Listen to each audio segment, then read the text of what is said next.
Di sisi lain, peringati Hari Sumpah Pemuda, Dewan Pimpinan Cabang Partai Demokrasi Indonesia Perjuangan Jember gelar pendidikan politik bagi kaum milenial. Kegiatan ini sebagai bentuk refleksi generasi muda memiliki andil dalam kemajuan negara Indonesia serta dapat berkontribusi dalam membangun bangsa yang lebih baik. Peringatan Hari Sumpah Pemuda ke-95, Dewan Pimpinan Cabang PDI Perjuangan Kabupaten Jember menggelar kegiatan pendidikan politik bagi kaum milenial. Ratusan kaum milenial dari kalangan mahasiswa, mahasiswi, dan organisasi kepemudaan mendapatkan materi tentang politik serta sejarah peranan kaum muda mencetuskan Sumpah Pemuda. Kegiatan pendidikan ini didesain tanya jawab langsung untuk menggugah ide dan gagasan peserta dalam berbagai hal seperti wawasan kebangsaan, pendidikan politik, maupun sosial kemasyarakatan. Pendidikan politik untuk generasi milenial tidak hanya bertujuan untuk edukasi seputar politik, tetapi juga menumbuhkan inspirasi dan nilai positif, menambah semangat dalam menata masa depan.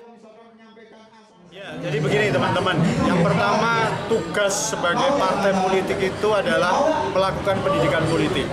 Pendidikan politik kita yang paling penting dan harus kita lakukan adalah pada generasi muda. Bagaimana postur pemilih kita di 2024 nanti lebih dari 56% adalah milenial dan Gen Z. Hari ini kita kumpulkan teman-teman Gen Z untuk memberikan pendidikan politik. Karena apapun mereka yang akan menentukan nasib bangsa ke depan. Harus melek politik, harus peduli kepada politik.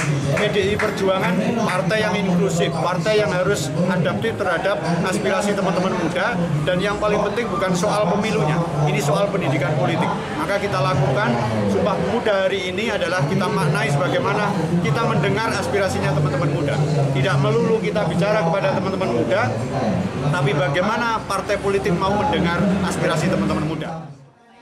Pendidikan politik dirasa sangat penting dipahami oleh generasi muda karena tidak hanya mengenai tentang memilih dan dipilih dalam pesta demokrasi, tetapi juga dapat diterapkan dalam kehidupan bermasyarakat.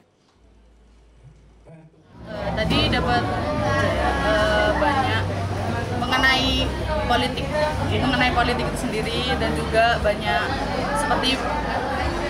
juga membahas mengenai KIP dan juga politik PDI juga, bagaimana nanti kita sebagai kaum milenial itu mampu menjadi pemuda yang bisa membawa ke arah pemilu yang baik. Momentum Sumpah Pemuda tahun 1928 diharapkan dapat memacu generasi milenial agar dapat terus berkontribusi dalam membangun bangsa Indonesia yang lebih maju. Dari Jember, Vicky Mardika mengabarkan untuk KJTV.